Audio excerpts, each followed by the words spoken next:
नहीं नहीं नहीं नहीं सारुण के यहाँ कुछ तो गड़बड़ है। क्या? ভাবছি এ পারবে তো এত জলের মধ্যে ধান কাটতে? এই অবস্থা গাইস, এই অলিগলি রাস্তা পেরিয়ে নিয়ে আসতে তো হালত খারাপ।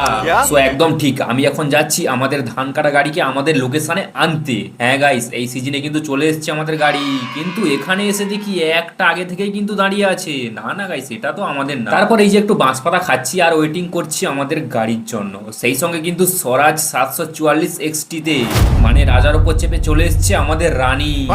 আর সেই সঙ্গে কিন্তু এখন রানীকে নামানোর প্রস্তুতি চলছে। আর সেই সঙ্গে গাইস, ড্রাইভার কিন্তু উঠে পড়েছে গাড়ির উপরে ট্রলি থেকে নামানোর জন্য।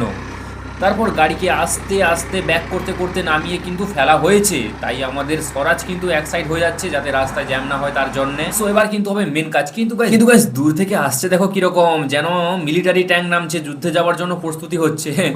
আর সেই সঙ্গে গাইস, এই বাচ্চাদের এক্সাইটমেন্টটা শুধু দেখো, সব ক্লাস ছেড়ে চলে এসেছে গাড়ি দেখতে। যাই হোক, বাচ্চা থেকে বুড়ো সব কিন্তু এর দিওয়ানা গাইস। কিন্তু বন্ধুরা, এই ব্রিজটার চওড়াটা একটু ছোট আমাদের গাড়ির তুলনায়, তাই একটু সময় আর কষ্টটা বেশি গেছে এই খান্ডাতে। আর সেই সঙ্গে গাইস, এই গাড়ি আর ব্রিজের লেন্থটা দেখে বুঝতেই পারছো 0.2 ইঞ্চি মতো শুধু গ্যাপ রয়েছে। তো যাই হোক, ব্রিজ থেকে যেমন তেমন করে আস্তে আস্তে নামানো তো হলো, কিন্তু এই ছোট রাস্তার মধ্যে নিয়ে আস্তে আস্তে গাইস পেছনে কিন্তু অনেক জ্যাম হয়ে গেছিল। তাই আগে পাবলিককে সাইড দেওয়া হলো। তাই এখন গাড়িকে ফাইনালি তার লোকেশনে নিয়ে এসে ভাবছি গাইস, যে পারবে তো এত জলের মধ্যে ধান কাটতে? যাই হোক, দেখা যাক কুবোটা কিং প্রোর ক্ষমতাটা কিরকম।